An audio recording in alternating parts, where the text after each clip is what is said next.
Hello friends, कैसे हैं आप सब लोग। उम्मीद करता हूं कि अच्छे ही होंगे। मैं आशीष पांडे स्वागत करता हूं आप सभी का आपके अपने यूट्यूब चैनल स्टडी विद आशु में। कल का जो वीडियो था उस वीडियो में हम लोगों ने ताज के शासन का लास्ट भाग देख लिया था, जिसमें 1947 का भारत शासन अधिनियम था, सबसे लास्ट वाला अधिनियम। साइमन आयोग 1927 और सांप्रदायिक अवार्ड 1932, जिसमें पूना पैक्ट आया था गांधी जी के बीच में, कांग्रेस नेताओं और दलित नेताओं के बीच में पूना पैक्ट आया था, जहां से क्वेश्चन बनता है। और उसके बाद हम लोगों ने 1935 का भारत शासन अधिनियम देखा था, फिर 1947 का भारतीय स्वतंत्रता अधिनियम देखा था। तो आज का जो वीडियो है इसमें हम लोग संविधान सभा की निर्माण करेंगे, क्योंकि जब भारत पूरी तरह से आजाद होता है तो एक संविधान की जरूरत पड़ती है भारत को पूर्णतः चलाने के लिए। तो उसके लिए संविधान का निर्माण करना था। तो संविधान का निर्माण कैसे किया जाए, उसके लिए संविधान सभा सबसे पहले गठित की जाती है। तो आज हम लोग संविधान सभा का गठन करेंगे। आइए वीडियो की शुरुआत करते हैं। सबसे पहले हम लोग देखेंगे कि संविधान सभा की मांग कब होती है। उम्मीद करता हूं कि पुराने वीडियो आप लोगों को अच्छे लग रहे होंगे। अगर वीडियो अच्छे लग रहे हो तो दोस्तों में शेयर करिए, लाइक करिए, नए हो तो चैनल पे सब्सक्राइब करिए चैनल को। देखिए, संविधान सभा की मांग। संविधान सभा गठन तो करना है हमें, लेकिन सबसे पहले ये देखना है ना, टॉपिक वाइज हमको चलना है, एक एक स्टेप आगे बढ़ना है कि सबसे पहले क्या होगा कि संविधान का अगर निर्माण करना है तो उसमें देखना पड़ेगा कि संविधान सभा की मांग कब की गई और किसने की। पूछता है कि सबसे पहले संविधान सभा की मांग किसने की थी। तो आइए देखते हैं। सबसे पहले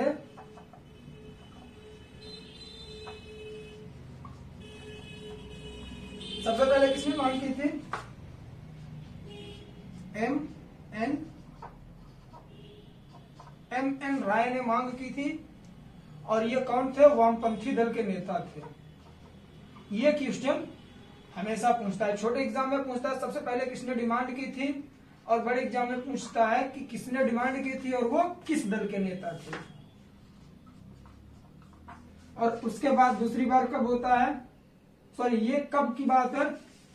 1934 की, 1934 में सबसे पहले। और फिर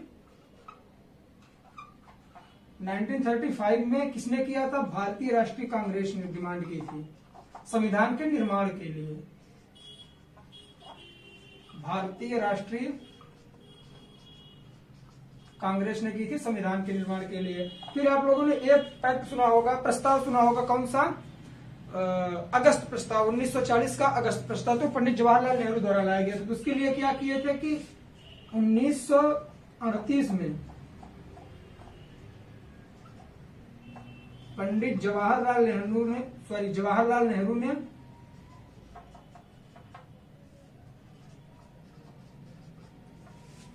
घोषणा की थी। क्या घोषणा की संविधान का निर्माण, क्योंकि संविधान के निर्माण के लिए ये संविधान सभा का निर्माण हो रहा था, कि संविधान का निर्माण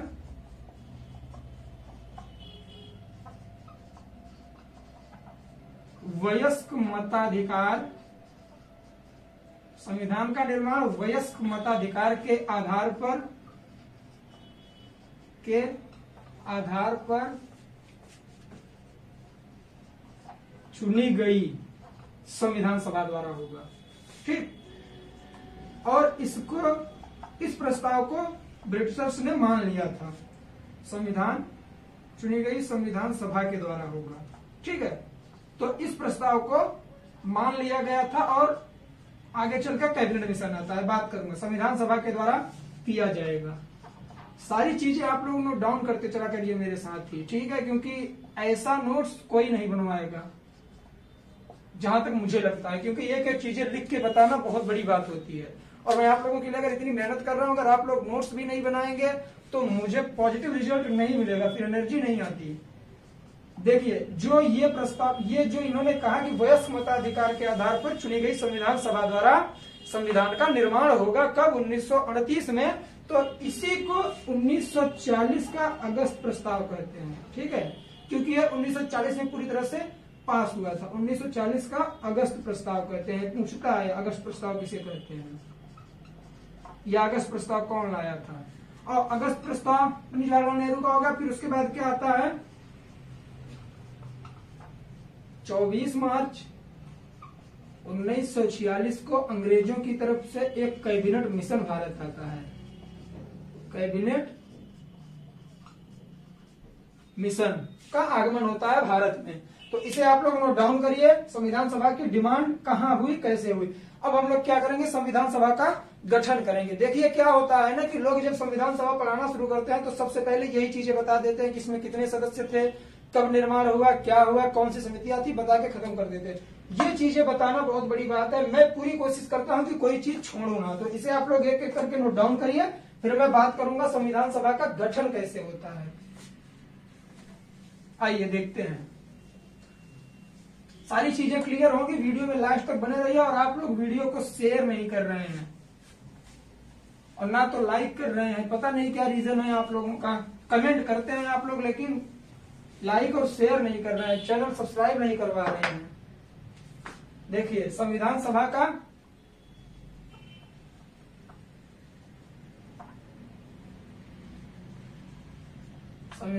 का गठन होगा। अब देखिए क्या होता है, जब उसकी डिमांड हो गई संविधान सभा की कि हमें संविधान सभा की जरूरत है, तब उसके गठन के बारे में सोचा जाने लगता है। तो इसका गठन कब हुआ था,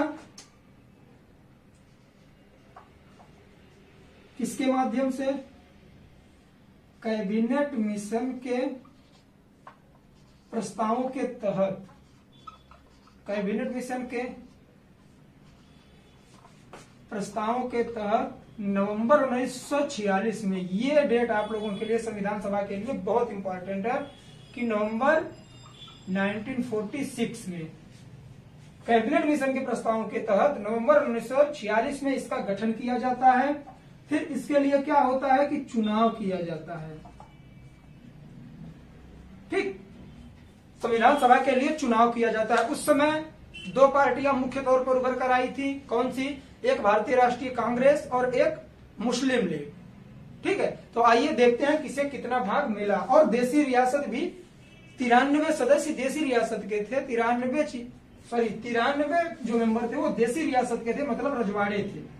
तो उस समय जो चुनाव होना था उसमें कुल सदस्यों की संख्या कितनी होनी चाहिए थी, 389, लेकिन भाग कितनों ने लिया, 296। चूंकि 93 देसी रियासतों ने इसका बहिष्कार किया, देसी रियासतों ने भाग नहीं लिया। इस वजह से 296 सदस्यों ने भाग लिया। तो इसमें क्या होता है कि इसका सभी इसी का ही सब पॉइंट है। ये सब पॉइंट ऐसे करके लिखा करिए आप लोग, और जो मेन पॉइंट है उसे स्टार बना के लिख लिया करिए, जैसे भी आप लोगों को सही लगे। इतने सदस्यों ने भाग लिया। कांग्रेस को कितनी सीट मिली इसमें, कांग्रेस को टोटल 208 सीट मिली। और उसके बाद मुस्लिम लीग को कितनी मिली, मुस्लिम लीग को आपके मिली 73 सीट मिली। और जो स्वतंत्र सदस्य थे, कुछ स्वतंत्र सदस्य भी थे, कितने, 15, इतने लोगों को मिली। तो अब क्या हुआ कि संविधान की मांग हुई और हम लोगों ने संविधान का गठन भी कर लिया। तो इसके बाद हम लोग क्या देखेंगे, इसकी कार्य प्रणाली क्या है, संविधान सभा की कार्य प्रणाली क्या है। तो इसमें देखेंगे कि सबसे पहली इसकी बैठक कब हुई थी, संविधान सभा की सबसे पहली बैठक कब हुई, किसने बहिष्कार किया, कितने लोगों ने भाग लिया और अध्यक्ष कौन बने। इसकी कार्य प्रणाली हम लोग देखेंगे। चीजें सिंपल हैं, एक एक करके आप लोग अगर समझने की कोशिश करेंगे चीजें क्लियर हो जाएंगी। ठीक है, तो आइए देखते हैं। इसकी जो पहली बैठक थी, पहली बैठक हुई थी इसकी 1946 में। कब, 9 दिसंबर 1946 में। लेकिन मुस्लिम लीग ने बहिष्कार किया इसका, मुस्लिम लीग ने बहिष्कार किया, मतलब मुस्लिम लीग ने इसमें भाग नहीं लिया। उन्हें तो भाई क्या था कि अलग देश चाहिए था, तो इसमें कुल कितने सदस्यों ने भाग लिया? 211 ने भाग लिया, 11 सदस्यों ने भाग लिया। और इसी के तहत जो क्वेश्चन बनता है कि पहले अस्थायी सदस्य कौन बनाए गए थे, तो सच्चिदानंद सिन्हा।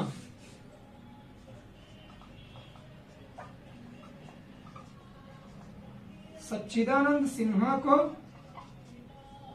अस्थायी सदस्य बनाया गया। अस्थायी, गौर करिएगा आप लोग, स्थायी नहीं है ये, अस्थायी अध्यक्ष बनाया गया। तो ये कब की बात है? पहली बैठक कब हुई थी? 9 दिसंबर को। और फिर 11 दिसंबर को क्या होता है? जस्ट 2 दिन बाद 11 दिसंबर को डॉक्टर राजेंद्र प्रसाद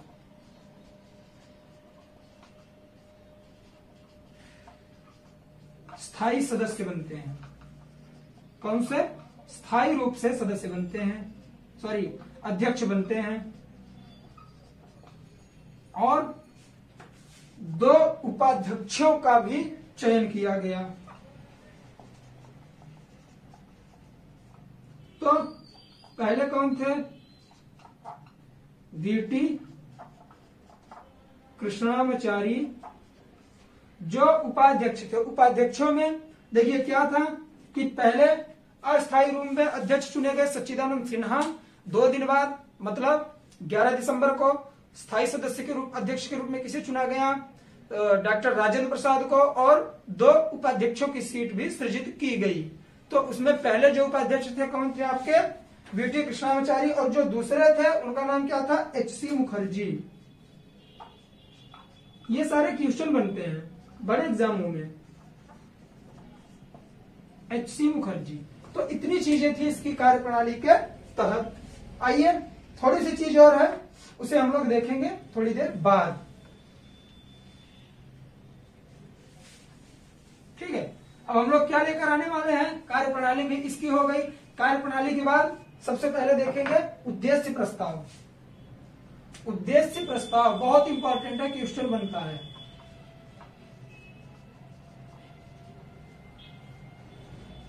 जिस दिन डॉक्टर राजेंद्र प्रसाद को अध्यक्ष बनाया गया उसी दिन 11 दिसंबर को ही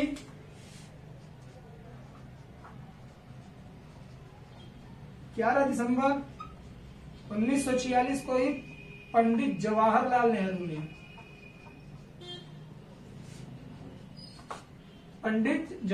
नेहरू ले आए क्या? उद्देश्य प्रस्ताव।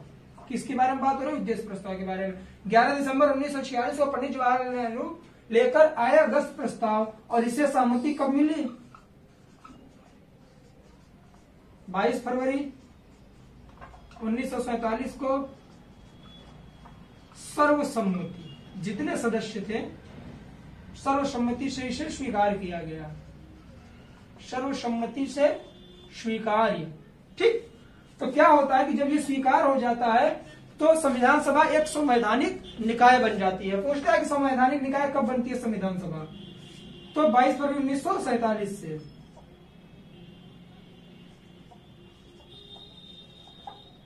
यह एक संवैधानिक निकाय बन गई। कौन? संविधान सभा। जब उद्देश्य प्रस्ताव पास हो गया, इसके तहत क्या किया गया कि इसको कुछ अधिकार दिए गए। कौन कौन से अधिकार थे? स्वतंत्र भारत में कानून बनाने का अधिकार, स्वतंत्र भारत में कानून बनाने का अधिकार। और दूसरा कौन सा निकल के आता है? देश में आम कानून को लागू करना। इंपॉर्टेंट फैक्ट है, सारे क्वेश्चन बनते हैं। आम कानून को लागू करना। मैं आप लोगों को बता दूं कि अगर आप लोग यूपीएससी का प्रिपरेशन कर रहे होंगे तो ये सारी चीजें जो मैं लिख रहा हूं ना, मेंस में बहुत ही काम आएंगी आप लोगों के। ठीक, देश में आम कानून को लागू करने का अधिकार, स्वतंत्र भारत में कानून बनाने का अधिकार। तो इतनी चीजें आप लोग नोट डाउन करिए उद्देश्य प्रस्ताव से। उद्देश्य प्रस्ताव के बाद हम लोग बात करेंगे किसके बारे में? हम इसकी समितियों के बारे में, जहां से क्वेश्चन ज्यादा से ज्यादा पुटअप होता है। ठीक है, तो उम्मीद करता हूँ सारी चीजें क्लियर होती जा रही होगी। इसमें एक्सप्लेन करने का कुछ है नहीं, चीजें सिर्फ लिखनी है, जो डेट है, जो चीज इंपॉर्टेंट है मैं उसे रिपीट कर देता हूँ, इसलिए आप लोग बराबर नोट्स बनाते चलिए। अब समितियां हम लोग देखेंगे। अगर देर हो रही हो, जैसे वीडियो तेज भाग रहा हो, तो आप लोग वीडियो को पॉज करके रोक के भी लिख सकते हैं। समितियां इंपॉर्टेंट है, सॉरी,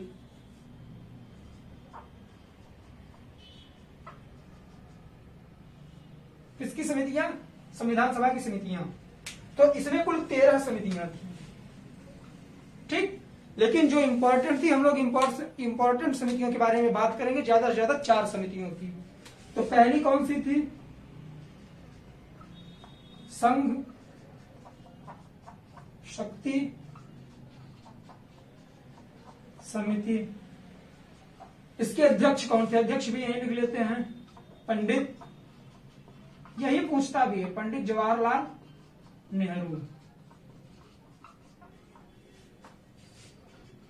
और एक थी संघीय संविधान समिति, संघीय संविधान समिति। इसके अध्यक्ष कौन थे? इसके अध्यक्ष भी पंडित जवाहरलाल नेहरू ही थे। और जो तीसरी समिति थी उसका नाम था प्रांतीय संविधान समिति। तो प्रांत के नाम से आप लोगों को याद होगा कि प्रांतों को विलय करने का कार्यभार किसे सौंपा गया था? सरदार वल्लभ भाई पटेल को। तो यहां से आप लोग इंपॉर्टेंट बना सकते हैं इसे ट्रिक के माध्यम से। प्रांतीय संविधान समिति। मैं डेली वीडियोस आपके लिए लेके आता हूं, लेकिन मैं कभी आप लोगों को ट्रिक के लिए नहीं बोला कि मैं ट्रिक बताऊंगा। देखिए, जहां ट्रिक की जरूरत होती है थोड़ी बहुत बता देता हूं। हमेशा ट्रिक के भरोसे आप लोग अगर रहेंगे, मेहनत नहीं हो पाएगी, मेहनत होते हुए भी चीजें भूल जाएंगे। ट्रिक का हिंदी में अर्थ धोखा होता है, इसलिए उससे दूर रहिए, चीजें क्लियर करना सीखिए अपने आप से। प्रांतीय संविधान समिति के अध्यक्ष कौन थे? सरदार वल्लभ भाई पटेल।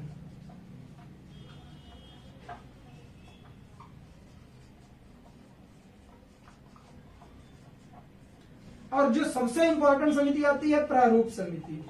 कौन सी? इसके अध्यक्ष कौन थे? B.R. अम्बेडकर, मतलब भीमराव अम्बेडकर। हाँ, अब मैं आप लोगों को एक फैक्ट बताऊंगा। देखिए, जब पूछता है कि संविधान सभा के अध्यक्ष कौन थे, तो भी आप लोग आंख बंद करके भीमराव अम्बेडकर पे लगा के चले आते हैं। अस्थायी अध्यक्ष पूछता है तो भी भीमराव अम्बेडकर। प्रारूप समिति के अध्यक्ष तो भी भीमराव अम्बेडकर। पता है क्यों? क्योंकि आप लोगों के माइंड में यह बसा है कि संविधान का निर्माण किसने किया था? भीमराव अम्बेडकर जी ने किया था। सत्य है, लेकिन आप लोगों को अध्यक्षों को ध्यान में रखना पड़ेगा कि सबसे पहले सच्चिदानंद सिन्हा क्या हुए? अस्थायी अध्यक्ष हुए थे। कब हुए थे? 9 दिसंबर 1946 में, जब इसका गठन किया गया था। और उसके बाद 2 दिन बाद 11 दिसंबर को बनते हैं डॉक्टर राजेंद्र प्रसाद स्थायी अध्यक्ष के तौर पर। और उसके बाद क्या होता है? प्रारूप समिति के जो अध्यक्ष थे वो भीमराव अम्बेडकर थे। तो प्रारूप समिति के बारे में कुछ फैक्ट हम लोग देखेंगे, आइए, क्योंकि ये इंपॉर्टेंट समिति है, सारी समितियों के बारे में बात करना जरूरी नहीं है। इसमें 7 अन्य सदस्य थे, 7 अन्य सदस्य थे। और इसने अपना पहला प्रारूप कब पेश किया था? फरवरी 1948 में। और दूसरा यही पूछता है, दूसरा प्रारूप अक्टूबर 1948, अक्टूबर 1948 में। और इसकी कुल बैठकें कितनी हुई थी प्रारूप समिति की? 141 बैठकें। ठीक है, तो प्रारूप समिति देखिए, इसमें 13 समितियां, जिसमें से 3 से 4 समितियां आपकी मोस्ट इंपॉर्टेंट है याद करने के ट्रिक, जिनमें संघ लगाओ, जैसे संघ शक्ति, संघीय संविधान, पंडित जवाहरलाल नेहरू। क्यों? क्योंकि ये प्राइम मिनिस्टर बनाए गए थे। और प्रांतीय संविधान क्लियर है, सरदार वल्लभ भाई पटेल। प्रारूप समिति भीमराव अम्बेडकर। तो उम्मीद करता हूं इतनी चीजें आप लोगों को क्लियर हो गई होंगी। तो इसे आप लोग नोट डाउन करिए, फिर उसके बाद हम लोग बात करते हैं कि इस पर कुछ इंपॉर्टेंट फैक्ट के बारे में, फिर संविधान के बारे में हम लोग बात करेंगे। आइए, सारी चीजें एकदम इजी वे में बताता हूं, जिससे कि आप लोगों को सारी चीजें याद हो जाएं, क्योंकि मैंने भी बहुत सारी प्रॉब्लम झेली हैं चीजों को याद करने में। कोई अच्छा सोर्स नहीं मिल पाता। लोग क्या करते हैं, यूट्यूब पे चैनल रहता है, सारी चीजें पहले से लिख के रखे रहते हैं, उसी पर ट्रिक कर करके आप लोगों को बता देते हैं। अरे भाई चीजें तो पहले से बुक में भी लिखी हैं, बंदा पढ़ सकता है वहां से, लेकिन ट्रिक थोड़ा ये होता है कि सिंपल वे में आप बता कैसे रहे हो। कुछ तथ्य, ये कुछ तथ्य एक तरह से लीजिए कुछ महत्वपूर्ण तथ्य, बहुत ही महत्वपूर्ण है।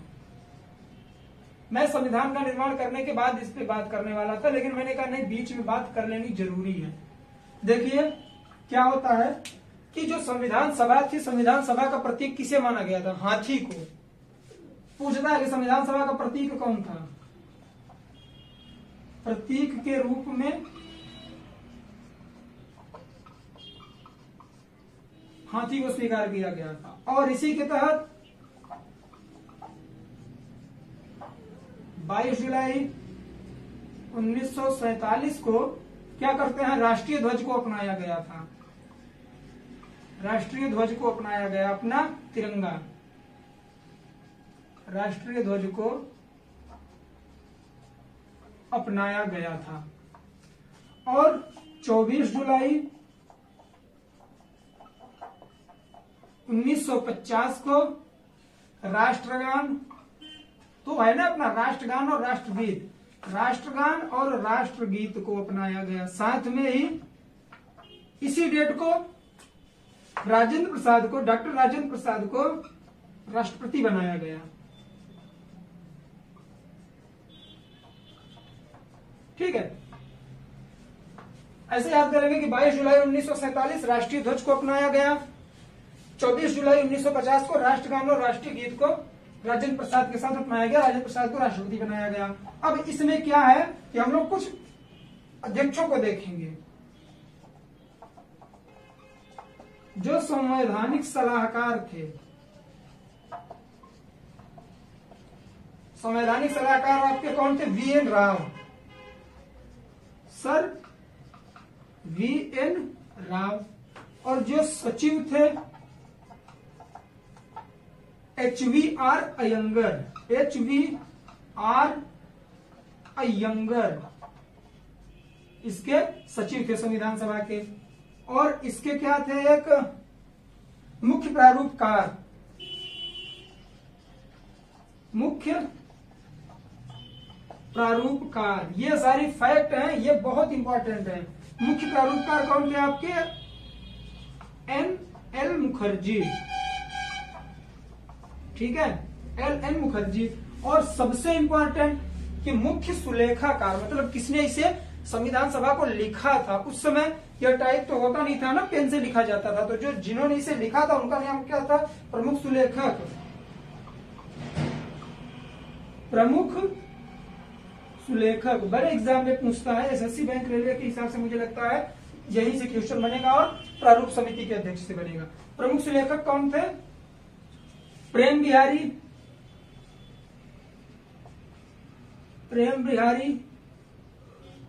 नारायण रायजादा। ऐसे आप लोग याद करिए कि जिस बंदे के नाम में 4 नाम एक साथ होगा, एक हो गया प्रेम, एक हो गया बिहारी, एक हो गया नारायण, एक हो गया रायजादा, जिनके नाम में 4 नाम आए आपको ऑप्शन में दिखे और मुख्य सुलेखाकार पूछा गया हो, तो आप लोग इसी पर ट्रिक करके चले जाएंगे। उम्मीद करता हूं चीजें ये नोट डाउन करिए आप लोग और याद हो गई होंगी आप लोगों को। धीरे धीरे करके एक एक पॉइंट आप लोग याद करिए। अब हम लोग संविधान का निर्माण करेंगे थोड़ा सा। आइए देखते हैं संविधान का प्रारूप क्या था। क्योंकि संविधान सभा के तहत संविधान का ही तो निर्माण किया गया था ना। संविधान निर्माण,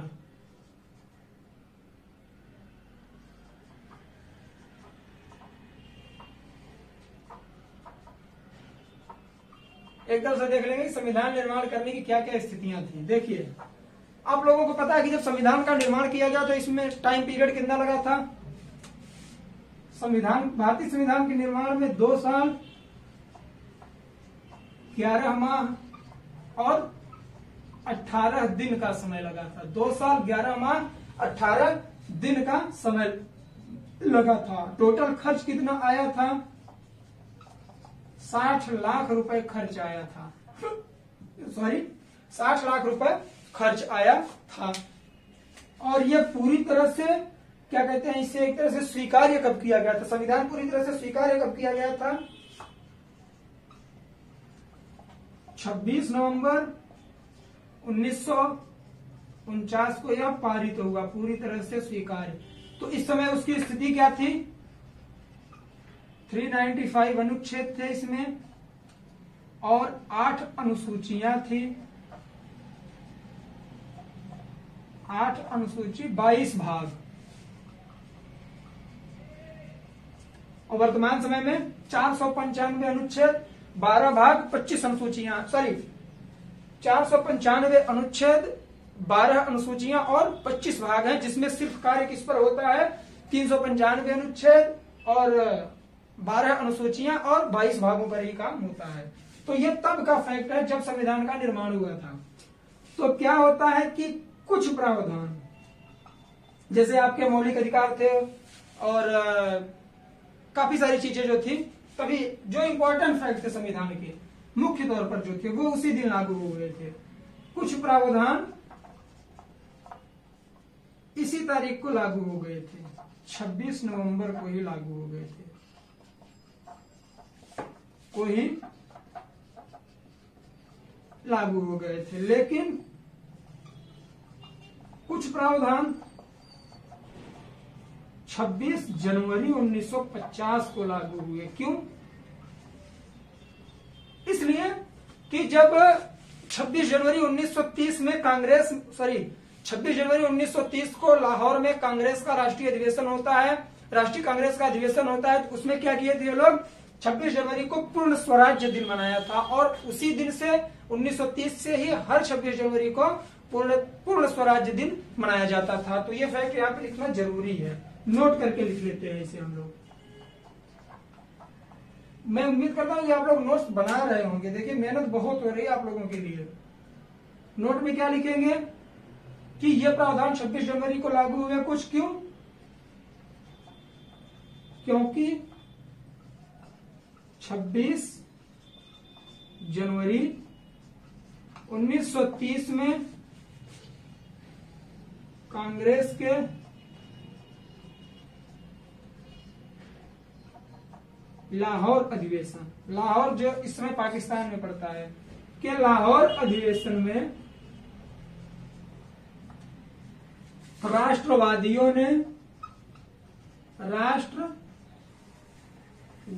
ने पूर्ण स्वराज्य दिवस मनाया था। पूर्ण स्वराज्य दिवस मनाया था। तो देखिए इतने सारे फैक्ट थे कहां से? संविधान सभा से। मुझे नहीं लगता कि कोई भी चीज संविधान सभा में छूटी होगी। तो ये सारी चीज आप लोग नोट डाउन करिए। उम्मीद करता हूं कि वीडियो अच्छा लग रहा होगा। अगर वीडियो अच्छा लग रहा हो दोस्तों में शेयर करिए, नए हो चैनल को सब्सक्राइब करिए, बेल आइकन दबाना ना भूलिए। तो आज के लिए बस इतना ही। आज संविधान का निर्माण हो गया, एक तरह संविधान के निर्माण की शुरुआत हो गई। कल हम लोग संविधान का निर्माण करेंगे। आज संविधान सभा पूरी तरह से कवर हो गई। तो आज के लिए बस इतना ही, इजाजत दीजिए। तब तक के लिए जय हिंद, जय भारत। ख्याल रखिए आप लोग अपना। Bye bye.